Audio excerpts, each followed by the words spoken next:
আসসালামু আলাইকুম সুপ্রিয় নবম ও দশম শ্রেণীর শিক্ষার্থী বন্ধুরা, আজ তোমাদের জন্য চতুর্থ অধ্যায়ের অনুশীলনী 4.1-এর কয়েকটি অঙ্ক নিয়ে এসেছি। তাহলে চলো আমরা দেখি নিই আজকে আলোচনার মূল বিষয়বস্তু কি। আজকে আমরা আলোচনা করব অনুশীলনী 4.1-এর সরল করো। এখানে 5টি অঙ্ক আছে, আমরা পর্যায়ক্রমে অঙ্কগুলো আলোচনা করব। প্রিয় শিক্ষার্থী বন্ধুরা, এই সরল গুলো আলোচনা করতে আমাদের প্রাথমিক যে কিছু সূত্র বা নিয়ম অনুসরণ করতে হবে। যেমন সূত্রগুলো হতে পারে, আমরা জানি a⁻−1, তাহলে এটার একটা নিয়ম আছে, সেটা হচ্ছে 1/a লিখতে হবে। আবার হইতে পারে a⁻−2, এটা হতে পারে 1/a²। আবার হতে পারে a⁻−3 = 1/a³। এই তিনটি নিয়ম আমাকে অবশ্যই জানতে হবে সরলের ক্ষেত্রে। আমাদের আরো জানতে হবে সরলের সময় যদি যোগ থাকে গুণন করতে হবে, গুণন থাকলে যোগ করতে হবে, বিয়োগ থাকলে ভাগ করতে হবে এবং ভাগ থাকলে বিয়োগ করতে হবে। আমরা আরো জানবো একটি ইম্পর্টেন্ট জিনিস, যেটা যদি সরলের সময় কোনো রাশির উপরে 0 বা x এর উপরে 0 অথবা p এর উপরে 0 থাকে, তাহলে আমরা জানি কোনো রাশির উপর সরলের সময় 0 থাকলে তার মান হবে 1 1 1। আমরা আরেকটি জিনিস জানবো এই অঙ্কের ভিতরে পাবো, যদি কোনো রাশির উপর ঘনমূল থাকে, হ্যাঁ, যদি p এরকম ঘনমূল থাকে, এই ঘনমূলটি তুলতে আমাকে কি করতে হবে, এই p এর উপরে 1/3 লিখতে হবে। তাহলে চলো আজকে আমার আলোচনার মূল আলোচনায় চলে যাই। 1 নাম্বার সরল আমরা করব। তাহলে 1 নাম্বার প্রদত্ত রাশি আমরা তুলব অঙ্কটি 7³ গুণন 7 পাওয়ার -3 ডিভাইডেড 3 গুণন 3⁻⁻4। এই হলো আমাদের প্রথম অঙ্ক। এখন আমরা এটাকে করব। আমরা জানি সূচকের সরলের ক্ষেত্রে নিচে যে সংখ্যাটি থাকে একে বলা হয় বেস, আর উপরে যেটা থাকে সেটা হলো পাওয়ার। যদি বেস যদি একাধিক থাকে, অধিক থাকে বা অনেকগুলো থাকে, তাহলে সবগুলোর জন্য আমাদের একটি মাত্র বেস নিতে হবে। তাহলে 7 এখানে দুইটা আছে বেস, আমরা একটা নিব। আর সূচকের নিয়ম যে যোগ থাকলে গুণন হয় আর গুণন থাকলে যোগ হয়, যেহেতু এখানে গুণন ছিল তাহলে পাওয়ারগুলো অবশ্যই যোগ হবে। তাহলে এখানে প্রথম 7 এর উপর ছিল 3, যেহেতু গুণন ছিল যোগ হবে, কিন্তু এখানে কিন্তু আছে -3, তখন এই প্লাস মাইনাসে মাইনাস হয়ে যাবে, কিন্তু প্লাস মাইনাস ইকুয়াল মাইনাস হয়ে যাবে, চিহ্ন পরিবর্তন হবে। তাহলে -3 হয়ে গেল। আর নিচে 3 দুইটা 3 আছে বেস, আমি একটা 3 নিব। আর প্রথম 3 এর উপরে কোনো কিছু নেই, তার মানে ওখানে মনে মনে 1 আছে, তাহলে আমরা নিব 1। তারপর গুণন আছে, গুণন থাকলে যোগ হয়, কিন্তু এখানে মাইনাস আছে, প্লাস মাইনাসে, এই জন্য -4 হয়ে যাবে। এখন যদি আমরা এই -3 +3 কেটে দেন, তাহলে কিছুই থাকবে না, 0 হয়ে যাবে। তার মানে 7⁻0। আর এখানে আমাদের ফলাফল আসবে 3⁻−3। আমরা কিন্তু একটু আগে শিখেছি এর উপর -3 এর মান হচ্ছে 1/a³। আমরা কিন্তু এখানে 3⁻³ এখানে কিন্তু এই সূত্রটি প্রয়োগ করব। তাহলে আমাদের আসবে, আমরা জানি কোন রাশির উপর 0, আবার আমরা শিখেছি x এর উপর 0 মানে তার মান 1, তাহলে এখানে 7 এর উপর 0 তার মান 1ই আসবে, 1। আর এখানে আমরা লিখব 1/3, এটা যেহেতু আমাদের জায়গা নেই, আমরা এই পাশে চলে আসব। তাহলে আমাদের উপরে আছে 1 আর নিচে আছে 1/3 এর উপরে পাওয়ার 3, 3 গুণন 3 গুণন 3, আমরা জানি 3 এর উপর 3 তার মান মনে হয় 27। তার মানে এই 3 এর উপর 3 ইকুয়াল 3 গুণন 3 গুণন 3, 3 3 কে 9, 3 9 27। তাহলে আমরা লিখব 1/27 ইকুয়াল, তাহলে উপরে ছিল 1 এ ভাগ আছে, আমরা কি গুণন দিব, সংখ্যাটা পাল্টে যাবে, যে 1 গুণন 27 চলে যাবে উপরে, আর নিচে আসবে 1। তাহলে 1 এর কোনো ভ্যালু নেই, সমান আমাদের থাকে 27। তাহলে এটাই হবে অ্যান্সার। প্রিয় শিক্ষার্থীরা, আমরা ইতিমধ্যে 1 নং অঙ্কটি করে ফেলেছি। এখন আমরা 2 নং অঙ্কটি আলোচনা করব। তোমরা ঝটপট অঙ্কটি তুলে নেবে।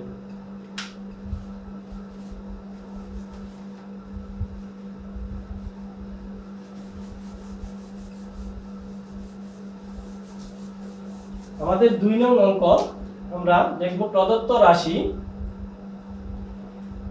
আমাদের প্রদত্ত রাশি আছে ঘনমূল 7 টু দি পাওয়ার 2 গুণন ঘনমূল 7 রুট ওভার 7 ডিভাইডেড নিচে রুট ওভার 7। এই হলো আমাদের অঙ্ক 2 নাম্বার। এখন আমরা এটা করব। আমরা জানি কোন রাশির উপর যদি ঘনমূল থাকে, যেমন p এর উপর ঘনমূল, এটাকে আমাকে তুলতে হলে p এর উপর থেকে আমাদের লিখতে হবে p টু দি পাওয়ার 1/3। তো অনুরূপ ভাবে আমরা যদি এখানে এই 7 এর উপর যে ঘনমূল আছে এটা তুলতে যাই, তাহলে আমরা এখানে আছে 7 টু দি পাওয়ার 2, এর উপরে ঘনমূল তুলতে লাগলে আমাদের লিখতে হবে 1/3। অনুরূপ ভাবে এটা ইনটু 7 ডিভাইডেড 1/3। একই নিয়মে আমরা এই ঘনমূলটা তুলে দিয়েছি। আর নিচে যেহেতু রুট ওভার 7 আছে, আমরা জানি যে রুট ওভার 7 কে তুলতে হলে 7 এর উপর হাফ লিখতে হবে, আমরা জানি এটা। কিন্তু আমরা অঙ্ক করার সুবিধার্থে এই রুট ওভার 7 কে আমরা অপরিবর্তিত রাখবো। আমরা কিন্তু যে কোনো সময় এই হাফ লিখতে পারি। আমরা উপরের ফলাফলের উপর ভিত্তি করে এর নিচে রুট ওভার চেঞ্জ করব। আমরা আপাতত এখানে চেঞ্জ করছি না, এটাই রেখে দিব। তাহলে রুট ওভার 7 রেখে দিলাম আমরা। এখন দেখো এখানে বেজ আছে 7, দুইটাই কিন্তু 7। বেজ এবং পাওয়ার যেন একসাথে না হয়ে যায়। তাহলে আমরা জানি একাধিক বেজের জন্য একটি মাত্র বেজ নিতে হয়, আমরা 7 নিব বেজ। আর এই যে এখানে গুণন ছিল, দেখো এই গুণনটা হয়ে যাবে, যেমন এখানে ছিল 2 পাওয়ার 1/3, তাহলে এটা হয়ে যাবে 2 যাবে উপরে, নিচে আসবে 3। এটা হয়ে যাবে আমাদের, আমি তোমাদের সুবিধাতে আরেকটি লাইন বেশি করি, 2 ডিভাইডেড 3 ইনটু 7 পাওয়ার 1/3 আর রুট ওভার 7। এখানে একটি লাইন বেশি করা হয়েছে তোমাদের বোঝানোর সুবিধার্থে, ইকুয়াল। এখন যদি আমরা এই বেস, এই বেস 7, এখানেও বেস এখানে বেস, দুটার জন্য আমরা একটি মাত্র বেস নিব, 7 নিব, 7 নিয়েছি। এখন উপরে দুইটা পাওয়ার, আমরা জানি গুণের সময় বেস ঠিক রাখে পাওয়ারগুলো কি যোগ করতে হয়, গুণন আছে, তাহলে লিখব 2 ডিভাইডেড 3 প্লাস 1 ডিভাইডেড 3। আর নিচে রুট ওভার 7 আমি অপরিবর্তিত অবস্থায় রেখেছি। আমরা এই পাশে চলে আসবো যেহেতু আমাদের জায়গা নেই। এখন যদি আমরা উপরে দেখো, আমরা লসাগু করব, যেহেতু যোগ আছে, ভগ্নাংশের লসাগু। আমাদের বেজ হলো 7, 3 আর 3, যেহেতু হর এখানে 3, আমরা হরগুলি লসাগু করব, তাহলে 3 হবে লসাগু 3। এই 3 দিয়ে 3 কে যদি আমরা ভাগ করি হবে 1। আমরা যদি 3 দিয়ে 3 কে ভাগ করি, 3/3 সমান 1। এই 1 দিয়ে যদি আবার উপরেরটাকে গুণন করি, তা আমাদের কি উপরে আছে 2, তাহলে 1 গুণন 2 সমান 2 হবে। তাহলে আমাদের এখানে আসে 2। আবার যদি আমরা 3 দিয়ে 3 কে ভাগ করি 1 হবে, ওই 1 দিয়ে আবার একটি গুণন করলে আমাদের 1 হবে। আর নিচে রুট ওভার 7 আমরা অপরিবর্তিত রেখেছি, ইকুয়াল। তাহলে আমরা পাবো 7 ডিভাইডেড 3 আর রুট ওভার 7, আমরা এটা পেয়েছি।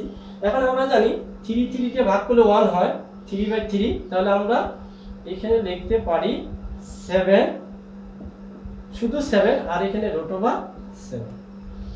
প্রিয় শিক্ষার্থীরা, এখানে একটি গুরুত্বপূর্ণ বিষয় যেটা তোমরা গুরুতর পরীক্ষা 7 ডিভাইডেড রুট ওভার 7, এখানে এসে কিন্তু তোমরা থেমে যাও, করতে পারো না। তখন আমরা কি করব, তোমরা খেয়াল করবে, এই যে 7 আছে উপরে, এই 7 এর মান কিন্তু root over 7 into root over 7। তাহলে আমরা 7 এর পরিবর্তে লিখব root over 7 into root over 7 divided root over 7। এখন প্রশ্ন করবে যে 7 এর পরিবর্তে রুট ওভার 7 কি দুইটা কেন হলো, সেটা হলো দেখো, রুট ওভার 7 গুণন রুট ওভার 7, এখানে দুইটা রুট ওভার যদি আমরা গুণন করি, পরের স্টেপটা আমরা একটা রুট ওভার 7 লিখে কিন্তু তার উপর স্কয়ার দিতে পারি। দিলে আমাদের এই স্কয়ার আর রুট ওভার কিন্তু কেটে যাবে, থাকবে কি 7। তার মানে হচ্ছে কি, এই 7 থেকে কিন্তু আমরা রুট ওভার 7 দুইটা পাচ্ছি। তার মানে 7 এর মান হলো root over 7 into root over 7, এটা মনে রাখবে। তাহলে দেখো এখন এখানে root over 7 a root over 7 a root over 7 কাটা, তাহলে আমাদের উপরে থাকে কি a রুট ওভার 7, এটা অ্যানসার। প্রিয় শিক্ষার্থী, আমরা ইতিমধ্যে 2 নম্বর অঙ্কটিও করে ফেলেছি, এখন আমরা 3 নম্বর অঙ্কটির জন্য করব।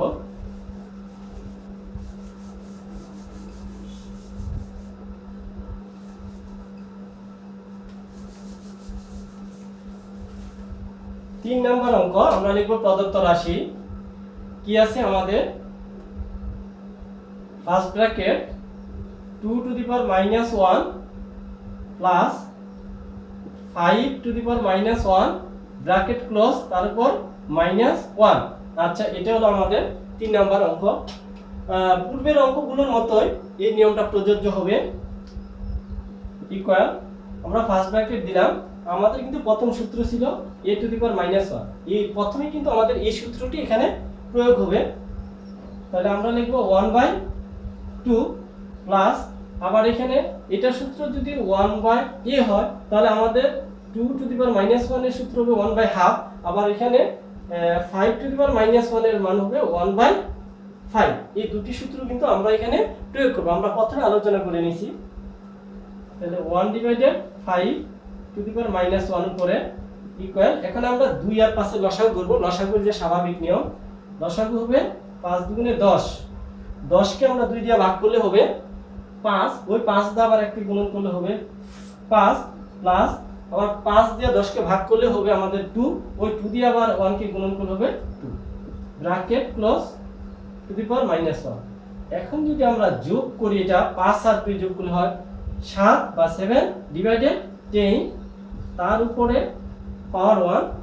এখন যদি আমরা পরের স্টেপটা করি, আমরা জানি আমাদের এখানে কিন্তু আবার প্রথম সূত্রটা প্রয়োগ হবে, এই 1 নম্বর সূত্রটা এখানে আবার প্রয়োগ হবে 7 ডিভাইডেড 10 টু দি পাওয়ার -1, তাহলে এটা আমাদের সূত্র আসবে 1/7/10।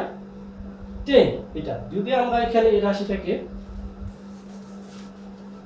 জায়গা নেই আমাদের ইকুয়াল, তাহলে উপরে আছে 1, 1 এই রাশি এখানে ভাগ আছে, তাহলে ভাগ থাকলে গুণন হয়, আমরা জানি গুণন, এই 7 10 যাবে উপরে, নিচে আসবে 7 ইকুয়াল, আমরা যদি এটাকে গুণন করি উপরে হলো 10 ডিভাইডেড 7।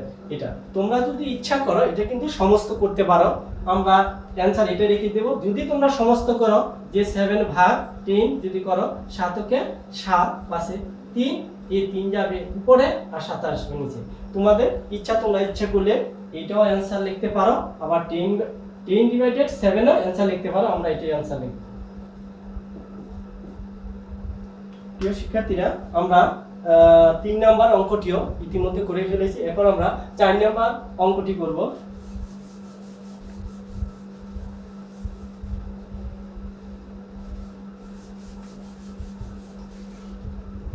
আমাদের 4 নম্বর অঙ্ক আছে, আমরা লিখব প্রদত্ত রাশি, first bracket 2a to the power -1 plus 3b to the power -1 to the power -1, এটা হলো আমাদের 4 নম্বর অঙ্ক। এই অঙ্কটি পূর্বের অঙ্কের মতোই আমরা করব। ফার্স্ট ব্র্যাকেট 2 ইনটু, আমাদের কিন্তু এখানে কোনো চিহ্ন নেই, তার মানে আমাদের বুঝতে হবে এখানে এই যে minus a two the power -1, এই 1টা কিন্তু এর উপরে, 2 এর উপর নয়, তাহলে 2 ইনটু আমাদের সূত্র এসে যাবে 1/a প্লাস আবার 3 ইনটু আমাদের সূত্র হবে 1/b bracket close to the power -1। আবার দেখো এখানে 2 ইনটু 1 ডিভাইডেড a, এটা কিন্তু গুণন, আমরা জানি সব সময় গুণন যে p ইনটু 1/p, এটা যদি হয় বা আমরা এখানে p এর পরিবর্তে যদি q দেই, তাহলে কিন্তু গুণনটা সবসময় উপরেরটার সাথে হয়ে যায়, গুণন উপরে চলে যাবে, তাহলে এখানে 2 চলে যাবে উপরে আর নিচে হবে a প্লাস এই 3 চলে যাবে উপরে, নিচে হবে b bracket close to the power -1। এখন আমরা স্বাভাবিক নিয়মে ভগ্নাংশের লসাগু করব, a এবং b এর লসাগু। a b এর লসাগু আসবে ab, ab কে যদি a দিয়ে ভাগ করি, a কাটা থাকবে b, ওই b দিয়ে যদি আবার 2 কে গুণন করি 2b প্লাস b দিয়ে ab কে b দিয়ে ভাগ করলে আসবে আমাদের a দিয়ে আবার 3 কে গুণন করলে হবে 3a 3a মাইনাস 1।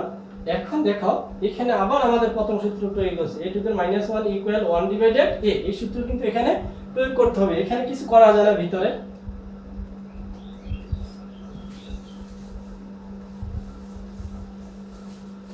এখন আমরা কি করব, ইকুয়াল এটার মান হবে 1 ডিভাইডেড, সাজিয়ে লিখবো আমরা যে 3a plus 2b divided ab।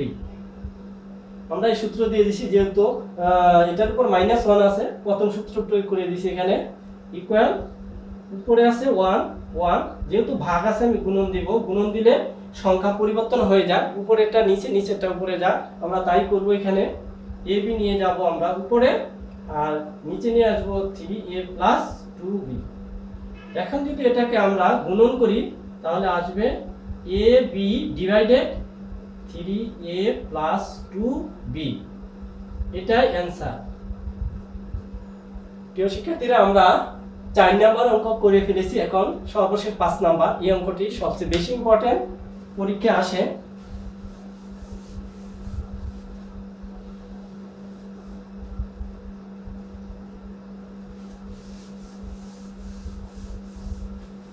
পাঁচ নম্বর অঙ্ক লিখব প্রদত্ত রাশি। 5 নম্বর অঙ্ক আছে আমাদের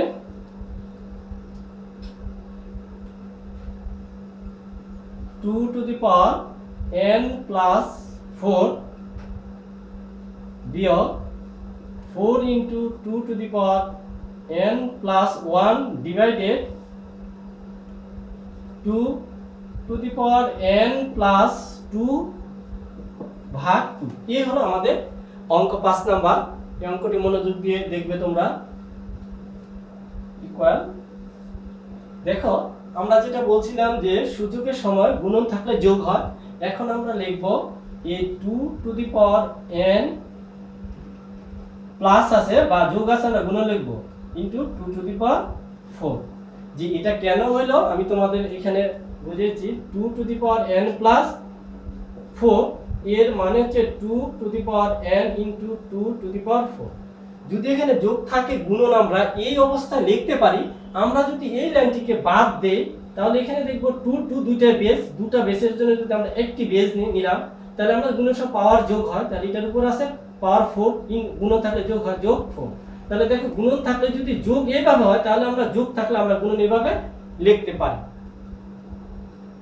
বিয়োগ বিয়োগ আবার আমরা লিখব 4 ইনটু, এখানে যোগ আছে গুণন হবে 2 to the power n into 2। এটা এই একই নিয়ম এখানে প্রয়োগ হয়েছে।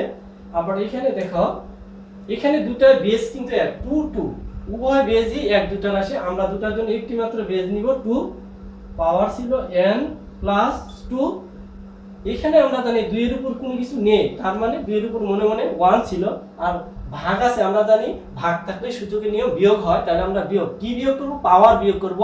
2 এর উপর কিন্তু পাওয়ার ছিল 1, তাহলে মাইনাস 1।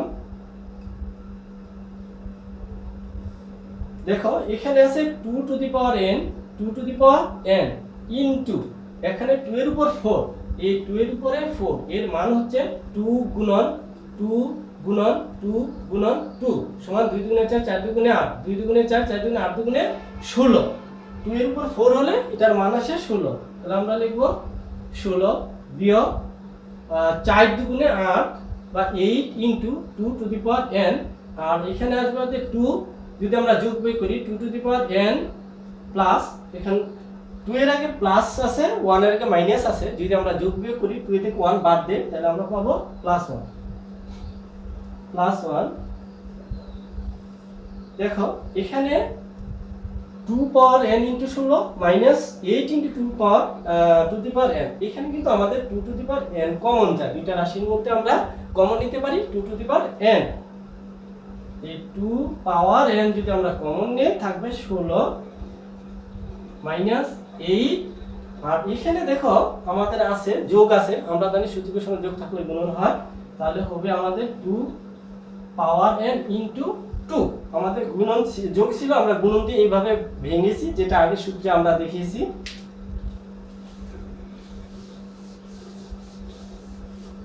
এখন আমরা যেহেতু নিচে জায়গা নেই আমরা এখানে চলে আসবো। এখানে দেখো যদি আমরা যোগ বিয়োগ করি উপরে থাকে 2 পাওয়ার n ইনটু যদি 16 থেকে আমরা 8 মাইনাস করি যেহেতু বিয়োগ আছে তাহলে আমাদের মান আসবে 16 মাইনাস 8 8 আর এখানে আছে 2 পাওয়ার n ইনটু 2। এখন দেখো এখানে যদি আমরা এই 2n আর এই 2n কেটে দেই তাহলে আমাদের ফলাফল দাঁড়ায় উপরে 8 ডিভাইডেড 2। এখন যদি আমরা আবার 2 দিয়ে 8 কে ভাগ করি ইচ্ছা করলে উপরে কাটতে পারতা তোমরা 2 কে 2 4 দুগুণে 8 ইকুয়াল 4। প্রিয় শিক্ষার্থীরা আমরা অঙ্কের প্রায় শেষ প্রান্তে এসেছি। আমরা 5 নম্বর অঙ্কটি করে ফেলেছি, এটাই হবে অ্যান্সার। প্রিয় শিক্ষার্থীরা আমরা 5টি অঙ্ক এক একে শেষ করে ফেলেছি। আশা করছি তোমরা অঙ্কগুলো বুঝতে পারছো। আর যদি তোমরা অঙ্কগুলো বুঝতে না পারো বা অসুবিধা হয় তাহলে অবশ্যই আমাকে কমেন্টস করে জানিয়ে দিবে। আশা করব যে সমস্যার সমাধান করার জন্য। তাহলে প্রিয় শিক্ষার্থীরা আজকে এখানে বিদায় নিতে হচ্ছে। আবারও দেখা হবে অন্য কোনো দিন অন্য একটি ক্লাসে। ভালো থেকো, খোদা হাফেজ, আসসালামু আলাইকুম।